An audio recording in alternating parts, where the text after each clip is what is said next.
हाय दोस्तों, मैं मुकेश मुस्कान आप लोग को यूट्यूब पर स्टेट एग्जाम 2020 के बारे में बताने जा रहे हैं।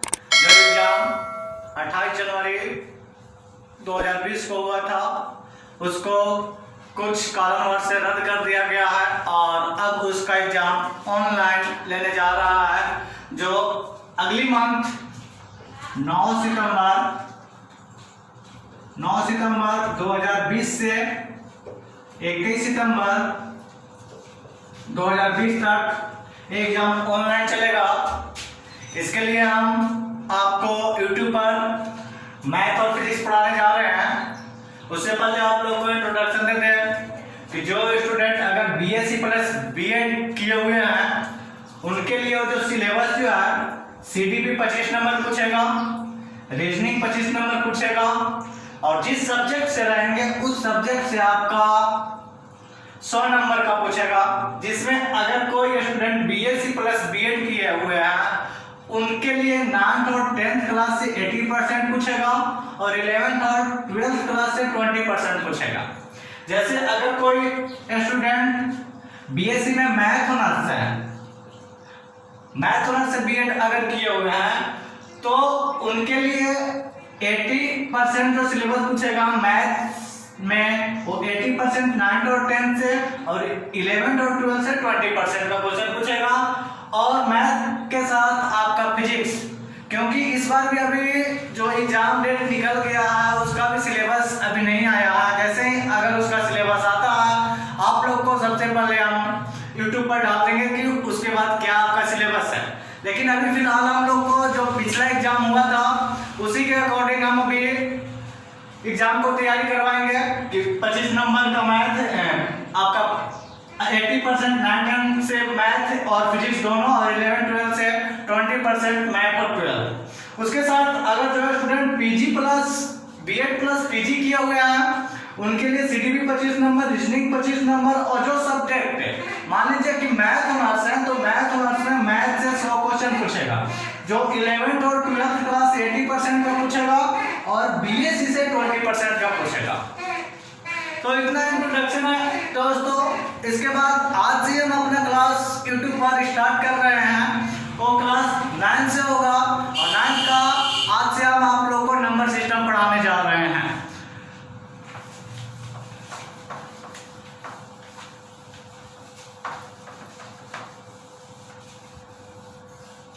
तो आज से हम आप लोगों को मैथ पढ़ाने जा रहे हैं, मैथ्स। और मैथ में फर्स्ट चैप्टर आपका नंबर सिस्टम।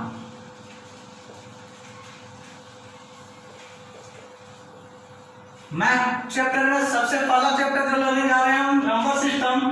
तो नंबर सिस्टम के बारे में कुछ बेसिक बातें कर रहे हैं कि नंबर का मतलब होता है संख्या और सिस्टम का हिंदी जो होता है वो पत्ती होता है।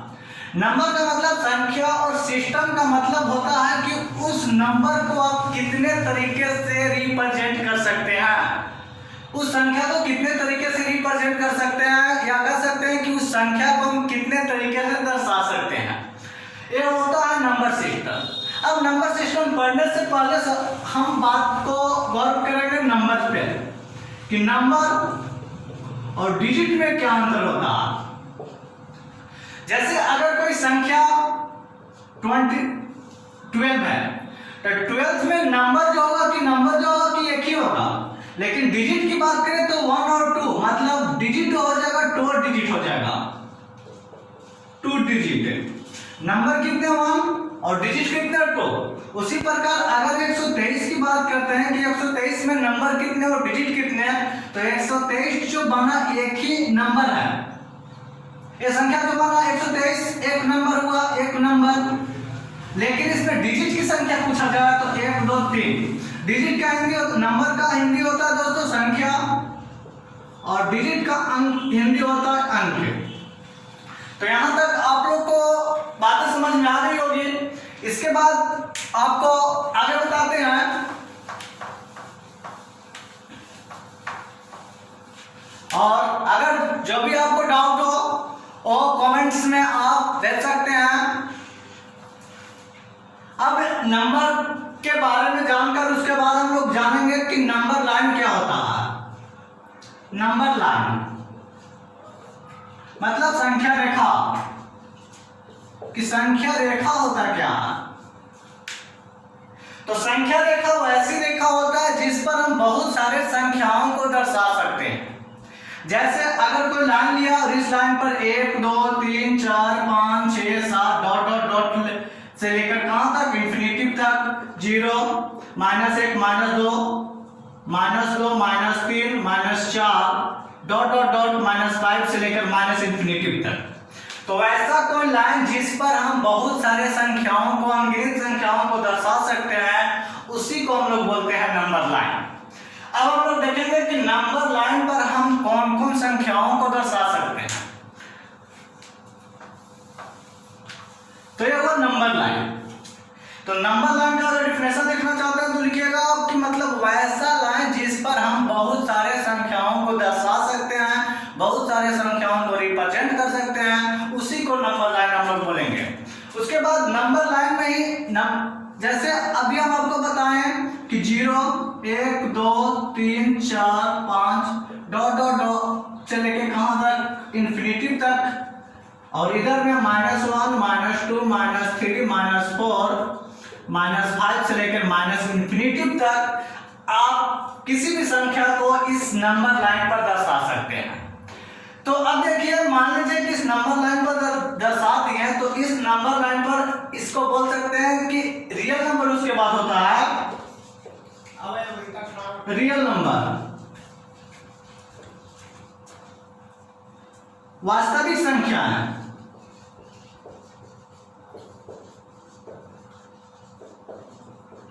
तो रियल नंबर का भी डिफिनेशन होता है कि वैसी संख्याएं जिसको हम संख्या रेखा पर नंबर लाइन पर दर्शा सकते हैं, उसको हम लोग रियल नंबर बोलते हैं। जैसे यहाँ पे हम किसको किसको दर्शा सकते हैं, पहले आपको दिखाते हैं कि जैसे आप मान लीजिए कि 0 और 1 के बीच में आप क्या क्या दर्शा सकते हैं। मान लीजिए कि आपको दर्शाना है तो 0.3 को यहाँ पे दर्शा सकते हैं कि नहीं दर्शा सकते हैं, तो बिल्कुल दर्शा सकते हैं। 0 और 1 के बीच, 0 और 1 के बीच में अगर हम 10 लाइन लेते हैं, 1 2 3 4 5 6 7 8 9 10, और 0 से 1 के बीच में 10 लाइन लेने के बाद जो तीसरा लाइन होगा उसी को हम लोग 0.3, ये जो हुआ 0.3 को यहाँ पर दर्शा सकते हैं। जैसे 0.3 को आप क्या लिख सकते हैं, 3/10। 3/10 का मतलब क्या होगा कि 10 गो लाइन लिए और 10 लाइन में से 3 गो लाइन को जहां पर होगा वही आपका क्या होगा, उसी को हम लोग दर्शा देंगे कि ये आपका क्या हो गया, 0.3 हुआ। तो 3/10 मतलब 10 लाइन लिया, 10 लाइन में तीसरा लाइन जो होगा उसी को हम लोग बोलेंगे कि ये जो हुआ 0.3 होगा। उसी प्रकार अगर हम 3/4 को अगर संख्या रेखा पर दर्शाना है तो कैसे दर्शाएंगे, तो जैसे मान लीजिए कि 0 और 1 के बीच में 4 बराबर लाइन लेंगे, इक्वल 4 लाइन लेंगे। जैसे 1 2 3 और 1 4, और 4 लाइन में से जो तीसरा लाइन होगा यहां पर दर्शाएं, इसी को हम बोलेंगे 3/4, और इसको हम बोले ऊपर वाले को बोले 0.3। अब आगे बात करते हैं कि जैसे हम पहले आप लोगों को बताते हैं कि जब हमारे प्रकृति बना था तो उस समय हम लोग ऐसे नहीं लिखा करते थे। जब प्रकृति बना था तो उस समय पहले के जमाने में लिखा जाता था तो 1 को ऐसे लिखते थे, 2 ऐसे लिखते थे, 3 ऐसे लिखते थे, 4 ऐसे लिखते थे। तो उसके बाद क्या हुआ कि कौन सी संख्या बड़ा होगा और कौन सी संख्या छोटा होगा, उसको बताने के लिए ऐसे एक दो को लिखकर हम लोग नहीं बता सकते। जैसे मान लीजिए कि आपसे हम पूछे कि 3 बड़ा है या 4, 3 बड़ा या 4, -2 बड़ा या -3, 0 बड़ा या 1। तो इसी को बताने के लिए ये सब जब संख्या थे, उसके बाद में संख्या पर एक 0 का खोज किया आर्यभट्ट महोदय ने, जो गणित का एक बहुत बड़ा विद्वान है उन्होंने जीरो का खोज किया और जीरो को खोज करने के बाद आर्यभट्ट महोदय नहीं बताए कि अगर कोई संख्या जीरो है तो जीरो से अगर आप दाईं तरफ बढ़ते हैं, जीरो से दाईं की ओर अगर आप बढ़ते हैं तो संख्या जो होता है बढ़ती जाती है। संख्या क्या होता जाएगा? संख्या बढ़ती जाती है। और अगर जीरो से बाएं की ओर आए, दाएं की, हाँ, जीरो से बाएं की ओर आते हैं तो वो संख्या जो होता है घटती जाती है। इधर की ओर आएंगे तो संख्या क्या होता जाएगा दोस्तों? घटते जाएगा। अगर जीरो से दाएं की ओर जाएंगे तो संख्या बढ़ते जाता है।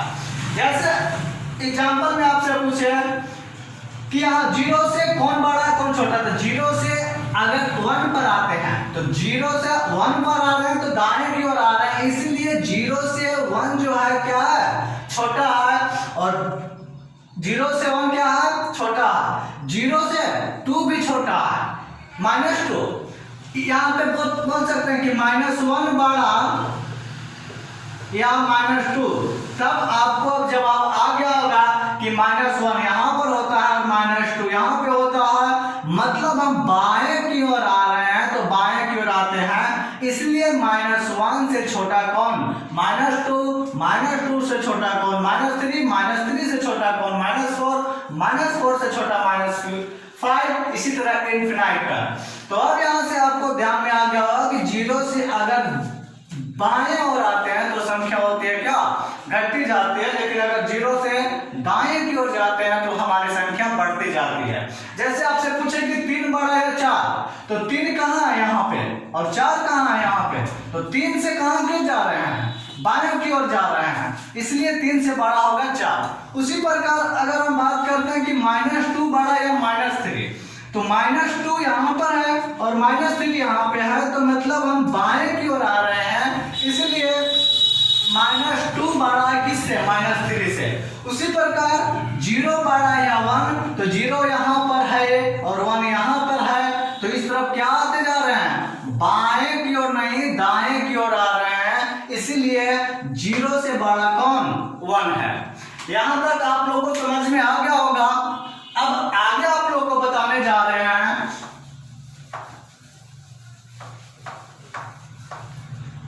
कि जैसे हमने नंबर लाइन पर रिप्रेजेंट कर दिए, यहाँ पर 0 होगा, 1 होगा, 2 होगा, 3 होगा, 4 होगा, 5 होगा, यहाँ से लेकर इनफिनाइट तक। उसी प्रकार इधर -1, -2, -3, -4, -5 से लेकर कहां तक? -इंफिनिटी तक। तो यहाँ पर हम आपको बताएं कि पहले के जमाने में 1, 2 कैसे लिखते थे, तो उसी प्रकार जो हम, तो अब यहाँ से एक नंबर निकल कर आता है और उस नंबर का नाम है प्राकृत संख्या, या इसी को बोला जाता है प्राकृतिक संख्या, या इसी को बोलते हैं नेचुरल नंबर। Natural number. तो प्राकृतिक संख्या या प्राकृतिक संख्या या नेचुरल नंबर किसको बोलेंगे? तो ऐसी संख्या जो हमें प्रकृति से मिला है, जैसे 1, 2, 3, 4, 5, कहां से मिला है? प्रकृति से मिला है। मतलब आप लोग सुनते आ रहे हैं कि कहां से जब भी स्टार्ट करते हैं तो 1, 2 से स्टार्ट करते हैं, तो ऐसी संख्या जो हमें कहां से मिला है? प्रकृति से मिला है, उसे हम प्राकृतिक संख्या बोलते हैं। तो 1 से लेकर इन्फिनिटी तक को हम लोग बोलते हैं कौन सी संख्या? तो प्राकृतिक संख्या। अब प्राकृतिक संख्या के बाद आता है कि अगर प्राकृतिक संख्या में 0 को शामिल कर लिया जाता है, 0 को किसमें शामिल कर लेंगे? प्राकृतिक संख्या में, तो वो हमारी संख्या बनता है, उस संख्या का नाम है होल नंबर। होल नंबर मतलब पूर्ण संख्या। पूर्ण संख्या कहने का मतलब दोस्तों कि 1 से लेकर इनफिनाइट तक तो था, लेकिन अगर हम 0 को अगर उस संख्या में शामिल कर लिए तो हमारा संख्या पूर्ण हो गया। पूर्ण रूप से आप देखते होंगे कि किसी भी संख्या को बनाने के लिए 9 डिजिट जैसे 0 का यूज करते हैं, 1, 2, 3, 4, 5, 6, 7, 8, 9, ये इतना जो डिजिट है, इसी को मिलाकर आपका पूरा का पूरा संख्या बन जाता है। इसके अलावा अगर किसी भी संख्या को लिखते हैं तो इससे ज्यादा आप किसी अंक को नहीं लेते हैं। इसीलिए अगर ये संख्या में प्राकृत संख्या में 0 को शामिल कर लेते हैं तो पूर्ण मतलब संख्या जो होता है एकदम पूरा हो जाता है। इसीलिए इसको हम लोग बोलते हैं होल नंबर, पूर्ण संख्या। लेकिन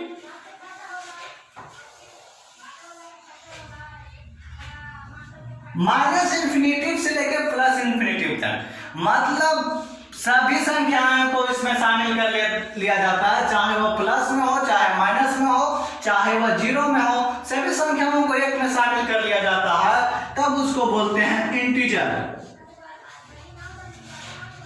मतलब पूर्णांक। तो पूर्णांक संख्या किसको बोलेंगे?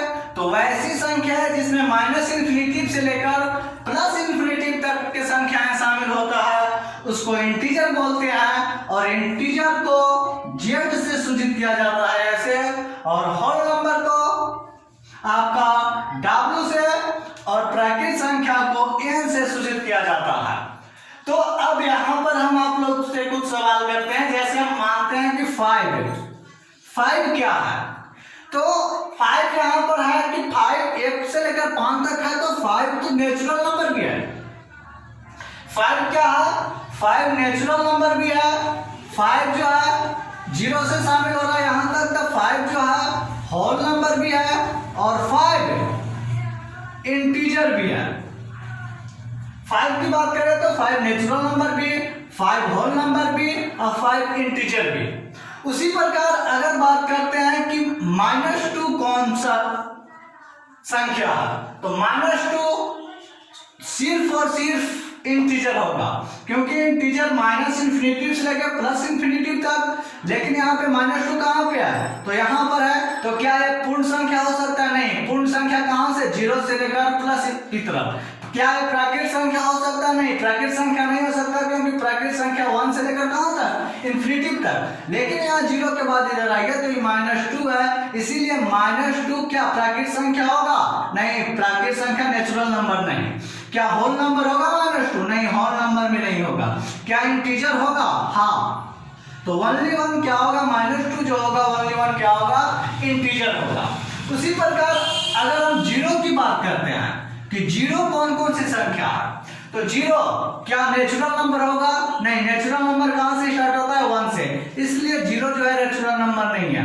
उसी प्रकार क्या 0 होल नंबर होगा? तो हाँ, 0 से स्टार्ट होता है होल नंबर, इसीलिए 0 जो है होल नंबर है। उसी प्रकार क्या 0 इंटीजर होगा? तो हाँ, 0 इंटीजर होगा, क्योंकि प्लस इंफिनिटिव से लेकर माइनस इंफिनिटिव तक है, इसीलिए 0 जो है इंटीजर होगा।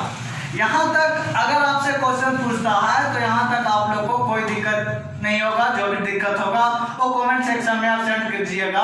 उसके बाद अगली क्लास में हम आपको प्रॉब्लम को सॉल्व करेंगे। अब आगे इससे बढ़ते हैं।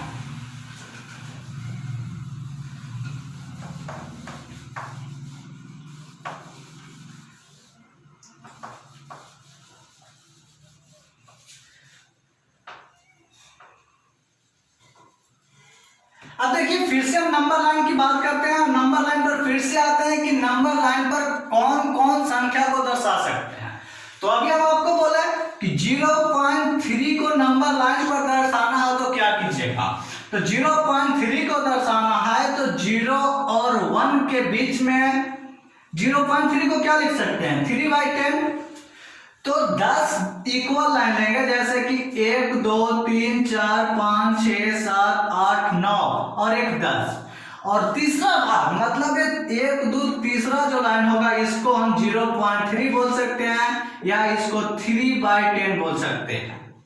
उसी प्रकार अगर हम बात करें कि 5 को कहां दिखाइएगा, तो 5 को यहाँ पे डायरेक्ट यहाँ पर दर्शा दीजिएगा। उसी प्रकार अगर हम बात करें कि 3/5 को दर्शाएं संख्या रेखा पर, तो 3/5 कहने का मतलब कि 0 से लेकर 1 के बीच 5 बराबर बराबर भाग लेंगे। 0 से लेकर 1 के बीच, जैसे 1 2 3 4 और एक 5। और तीसरा लाइन जो होगा, जैसे 1 2 3, ये तीसरा लाइन जो लिए इसी को हम लोग 3/5 लिखेंगे। अब हम लोग आपको और बेसिक बातें कर सकते हैं कि अगर ये सब तो संख्या को आप संख्या रेखा पर दर्शा सकते हैं, लेकिन अगर आपसे पूछा जाए कि √2 को संख्या रेखा पर दर्शाएं, तो 9th क्लास में हम लोग पढ़ चुके हैं कि √2 को संख्या रेखा पर कैसे दर्शाएंगे।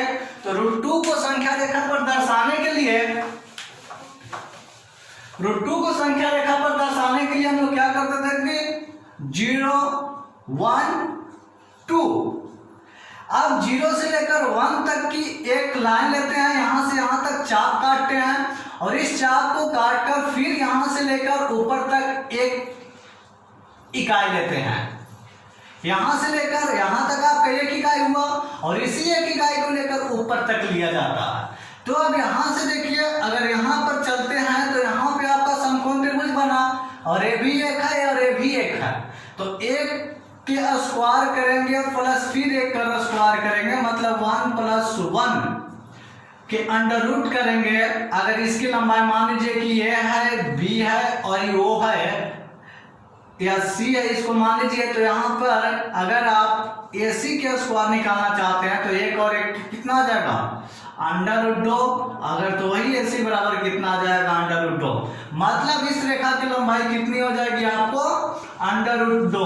तो इसीलिए यहाँ से लेकर और यहाँ से चाप लेकर इस चाप को ऐसे करिएगा और ये जो लाइन होगा, इस लाइन पर जो संख्या खिंचाएगा उसी को हम बोलेंगे √2। तो यहाँ पर आपको समझ में आ गया होगा कि संख्या रेखा पर √2 को कैसे दर्शाएंगे। उसी प्रकार अगर √3 की बात किया जाए कि संख्या रेखा पर √3 को कैसे दर्शाया जाए, तो अब यहाँ तक तो √2 ले लिए, तो यहाँ से यहाँ तक आपका आ गया √2 और फिर यहाँ से एक लाइन यहाँ पर लेंगे और इस लाइन को लेने के बाद यहाँ पे ऐसे करेंगे, तब यहाँ पे आई आपकी ये जो लंबाई हो गया √2 हो गया और ये जो फिर से निकाल के आपको बताते हैं। जैसे ये 0 था, 1 था, तो एक ही क्या था, एक ही क्या था, √2 था, तो यहां से आपको जो बना ये √2 दर्शाया। अब यहां से यहां तक आपकी लंबाई जो हो गया पूरी √2 हो गया। अब फिर से हम एक ही का यहां पर लेंगे और लेने के बाद यहां से ऐसे करके बनाएंगे, तो अब देखिए कि √2 को स्क्वायर करेंगे तो √2 के स्क्वायर + 1 का स्क्वायर, मतलब 2 + 1 कितना आएगा, 3। और किस में, √ में, क्योंकि यहां से आपका जो कर्ण की लंबाई आएगा √3 के रूप में आएगा। आइए जो 3 के रूप में आएगा, यहां से ऐसे करके आप दर्शाइएगा तो ये आपका √3 देगा। तो इस प्रकार हम संख्या रेखा पर √3 को दर्शा सकते हैं, 1 को दर्शा सकते हैं, 5 को दर्शा सकते हैं, इतने सारे संख्याओं को दर्शा सकते हैं। उसी प्रकार अगर माना जाए कि -√2 को किस तरह दर्शाते हैं, √- √2 को, तो इस प्रकार यहां से लीजिएगा कि अब इधर में उधर प्लस था लेकिन इधर की ओर लेंगे बाएं तरफ, तब आपका √2 दर्शाएगा, √3 दर्शाएगा। लेकिन यहां पर एक बातों को ध्यान दीजिए कि अगर √2 को भी स्क्वायर करते हैं तो 2 ही आएगा और √2 को भी स्क्वायर करते हैं तो 2 ही आएगा।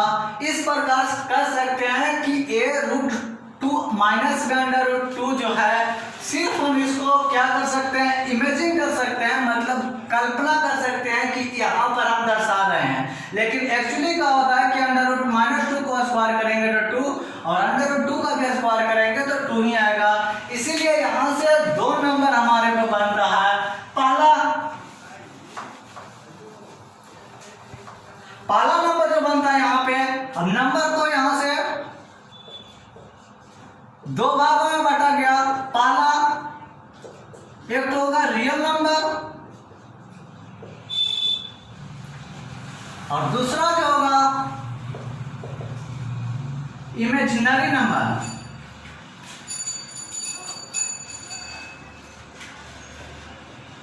रियल नंबर और इमेजिनरी नंबर। इमेजिनरी नंबर मतलब काल्पनिक संख्या,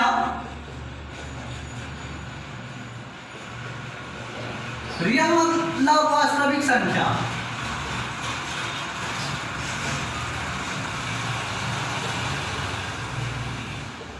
मतलब वैसी संख्या जिसको हम सिर्फ कल्पना कर सकते हैं लेकिन नंबर लाइन पर नहीं दर्शा सकते हैं, उसको हम लोग इमेजिनरी नंबर कहेंगे। और वैसी संख्या जिसको हम संख्या रेखा पर दर्शा सकते हैं उसको हम रियल नंबर कहेंगे। तो इस प्रकार हम यहाँ से देख सकते हैं कि 1 को दर्शा सकते हैं संख्या रेखा पर, 2 को दर्शा सकते हैं, 3/4 को दर्शा सकते हैं, 0.3 को दर्शा सकते हैं, मतलब किसी भी नंबर को हम संख्या रेखा पर दर्शा सकते हैं। लेकिन यहाँ पर इमेजिनरी नंबर काल्पनिक संख्या i होता है और i बराबर -√2 होता है, तो इसको हम संख्या रेखा पर दर्शा नहीं सकते हैं, सिर्फ इसको क्या कर सकते हैं, कल्पना कर सकते हैं। तो अब यहाँ से नंबर को दो भागों में हमने बांटा, पहला रियल नंबर और दूसरा इमेजिनरी नंबर। तो अब हम रियल नंबर को बारी बारी से देखेंगे कि रियल नंबर होता क्या है। और यहाँ से एक बात और ध्यान में रखिए कि जब रियल नंबर और इमेजिनरी नंबर दोनों को जब मिक्स करके जो संख्या बनता है उसको हम लोग बोलते हैं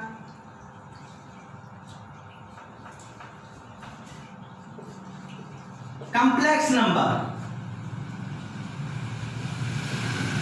उसको क्या बोलेंगे दोस्तों, उसको हम लोग कॉम्प्लेक्स नंबर बोलते हैं। जब रियल नंबर और इमेजिनरी नंबर को एक साथ में शामिल कर लिया जाता है तो वहां से बनता है आपकी संख्या, वो बनता है कॉम्प्लेक्स नंबर। यहाँ से उसके बाद अब हम रियल नंबर के बारे में पढ़ेंगे कि रियल नंबर होता क्या है।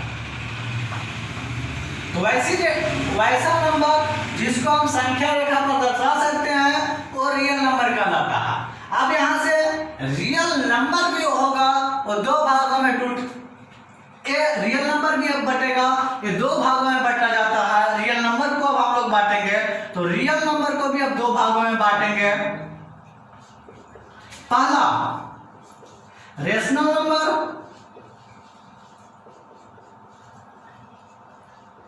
और दूसरा इरेशनल नंबर।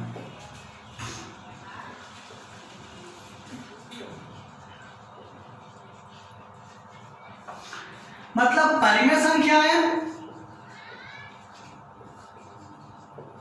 और दूसरा अपरिमेय संख्याएं।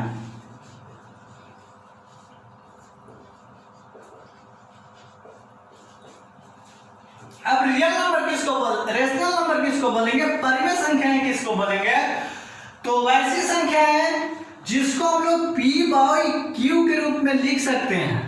वैसी संख्या जिसको हम p/q के रूप में लिख सकते हैं लेकिन q = नॉट 0 और p और q जो होना चाहिए, p और q दोनों पूर्णांक होना चाहिए। दोनों कैसे होना चाहिए, पूर्णांक होना चाहिए। पूर्णांक मतलब इंटीजर होना चाहिए। मतलब p और q कैसे संख्याएं हो सकता है, तो दोनों इंटीजर हो सकता है। तब हम यहाँ पे बात करते हैं कि परिमेय संख्या हो सकता है कौन कौन।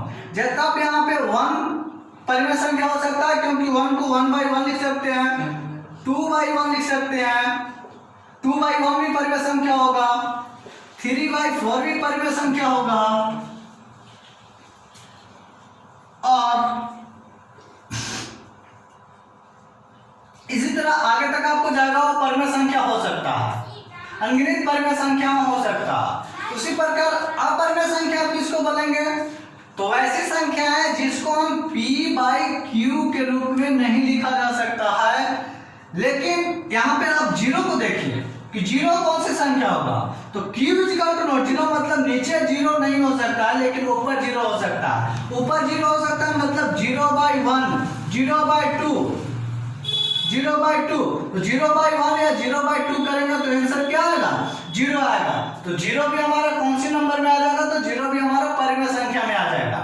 लेकिन अपरिमेय संख्या बोलता है कि वैसी संख्या है जिसको p/q के रूप में नहीं लिखा जा सकता है और जहां q = नॉट 0, q जो होना चाहिए वो आपका 0 के बराबर नहीं होना चाहिए। जैसे अगर आप नीचे में 0 ले सकते हैं, नीचे में अगर 1/0 तो इसका मतलब है इनफिनाइट हो गया आपका। तो आप नीचे में 0 नहीं ले सकते हैं, नहीं वो आपका क्या कहा जाएगा, वो आपका परिमेय संख्या में होकर वो आपका अपरिमेय संख्या हो जाएगा। जैसे 0 हो गया। अब उसी प्रकार क्या √5 किस में आ जाएगा, या √2 किस में आ जाएगा, परिमेय संख्या क्या परिमेय संख्या, या √5 किस में आ जाएगा, परिमेय क्या परिमेय। तो हम बोल रहे कि जहां p और q दोनों क्या होना चाहिए, पूर्णांक होना चाहिए, लेकिन यहाँ √2 और √5 पूर्णांक नहीं है, इसलिए √2 और √5 परिमेय संख्या में नहीं, ये आएगा √2 और √5 √7 अगर √4 लेते हैं तो √4 के तो वर्गमूल 2 हो जाएगा, तो 2 कौन सी संख्या बाबू, तो 2 जो हो जाएगा पूर्णांक हो जाएगा, लेकिन इसलिए 2 पूर्णांक हो जाएगा, इसलिए √4 जो होगा अपरिमेय संख्या ना कहलाकर परिमेय कहलाएगा, लेकिन √2 √5 √7 ये सब जो संख्याएं कहलाएगा उसको हम लोग बोलेंगे अपरिमेय संख्याएं। इसके बाद अपरिमेय संख्या में पाई भी एक प्रकार का अपरिमेय संख्या है। अब पाई अपरिमेय संख्या कैसे है, तो पाई अगर हम क्षेत्रमिति में बनाते हैं तब इसका मान, पाई का मान हम लोग रखते हैं 22/7। जब हम लोग क्षेत्रमिति बनाते हैं तब ये जो है पाई का मान अप्रोक्सीमेट वैल्यू है कि 22/7 रखते हैं, लेकिन ऐसे पाई कहा जाता है कि वृत्त की परिधि और उसके व्यास के अनुपात को पाई बोला जाता है। वृत्त की परिधि और उसके व्यास के अनुपात को हम लोग पाई बोलते हैं, और इसका मान 3.1414 डॉट डॉट डॉट कर जाता है, इसीलिए हम लोग पाई को परिमेय संख्या ना बोलते हैं। ये जो 22/7 जो हम लोग मान लेते हैं वो मान लिया जाता है, लेकिन एक्चुअल में पाई का वैल्यू जो होता है 3.444 करके अनंत तक होता है, इसको हम लोग निकाल नहीं सकते हैं, इसीलिए पाई को हम लोग किस में रखा जाता है, तो पाई को इसीलिए हम लोग अपरिमेय संख्या के रूप में रखते हैं। तो आज हम दोस्तों यहीं तक रखते हैं, रेशनल नंबर और इरेशनल नंबर तक, और आगे जो पढ़ेंगे रेशनल नंबर इरेशनल नंबर के बाद मतलब रेशनल नंबर को भी आगे बांटेंगे 2 या 3 भागों में। तो आगे का जो वीडियो होगा या आगे क्लास